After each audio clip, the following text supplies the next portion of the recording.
नमस्कार दोस्तों। त्रिदेव अर्थात ब्रह्मा, विष्णु और महेश। ब्रह्मा जी सृष्टि के रचयिता हैं तो विष्णु जी पालन करता और महाकाल अर्थात शिव जी संहार करता।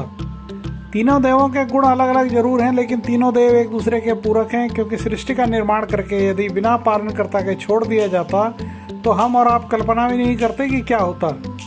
और बिना सृष्टि के निर्माण के पालनकर्ता का कोई काम नहीं। और यदि मान लो सृष्टि का निर्माण भी ब्रह्मा जी द्वारा कर दिया गया, विष्णु जी ने अपना पालनकर्ता का धर्म बखूबी निभाया, लेकिन इसके संहार करता ही ना हो तो आप कल्पना कीजिए तो क्या होता।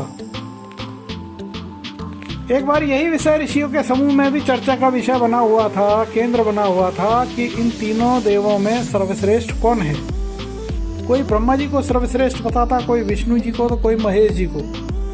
जब इसका निर्णय ऋषि मुनि आपस में नहीं कर पाए तो सभी उठ के नैमिषारण्य निवासी सभी मुनि ब्रह्मा जी के पास गए इस समस्या के समाधान के लिए।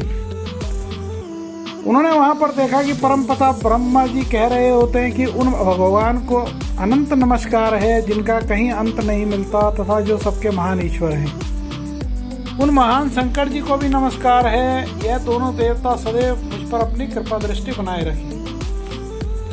अब जब सब मुनियों ने परमपिता ब्रह्मा जी को विष्णु जी और शिव जी की स्तुति करते देखा तो सभी ने सोचा कि जब स्वयं परमपिता ब्रह्मा जी विष्णु और शिव जी को अपना आराध्य मानते हैं तो निश्चय ही विष्णु जी और शिव जी ब्रह्मा जी से श्रेष्ठ होंगे। यही विचार करके सभी मुनि भगवान विष्णु से मिलने क्षीर सागर में गए। लेकिन जैसे ही वे विष्णु जी के पास पहुंचे तो उन्होंने देखा कि विष्णु जी भी स्तुति कर रहे थे और कह रहे थे, मैं संपूर्ण भूतों में व्यापक परम ब्रह्म ब्रह्मा और सदाशिव को प्रणाम करता हूँ। यह दोनों मेरे लिए मंगलकारी हैं, सदा ही इनका आशीर्वाद मुझे प्राप्त होता रहे। जब मुनियों ने ऐसा सुना तो वो फिर विस्मय में पड़ गए कि यहाँ तो स्वयं विष्णु जी भी परमपिता ब्रह्मा और शिव जी को सर्वश्रेष्ठ बता रहे हैं। अब सभी मुनि अशांत मन के साथ कैलाश पर्वत पर पहुंचे। वहां पहुंचकर भी सभी ऋषियों ने देखा कि भगवान शंकर माता पार्वती से कह रहे हैं कि हे देवी, मैं भगवान विष्णु और ब्रह्मा जी की प्रसन्नता के लिए विष्णु जी के मंदिर में एकादशी को जागरण पूर्वक नृत्य करता हूँ तथा इन्हीं दोनों देवों की प्रसन्नता के लिए सदैव तपस्या करता हूँ। यह सभी सुनकर बातें मुनियों का सिर पूरा चकरा गया। अब सारे मुनि धीरे धीरे वहां से खिसक गए।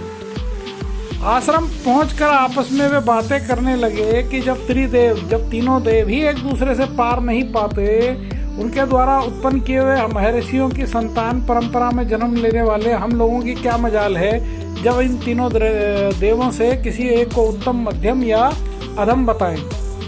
जो इन त्रिदेव में उत्तम, मध्यम या अधम का भेद करते हैं या बताते हैं, निश्चित ही उसे नरक लोक में जलना पड़ेगा, भले ही वह कितना बड़ा धर्मात्मा हो, क्योंकि यह तीनों देव एक दूसरे के पूरक हैं। क्योंकि जब स्वयं त्रिदेव ही एक दूसरे को अपना आराध्य मानते हैं तो हम मनुष्य भला उनमें भेद कैसे कर सकते हैं। तो दोस्तों, ये जानकारी आपको कैसी लगी? आप हमारे चैनल को लाइक करें, चैनल को सब्सक्राइब करें, बेल आइकन की घंटी प्रेस करें, कमेंट बॉक्स में हमें कमेंट भी अवश्य करें। आपका कीमती समय हमें देने के लिए धन्यवाद। नमस्कार।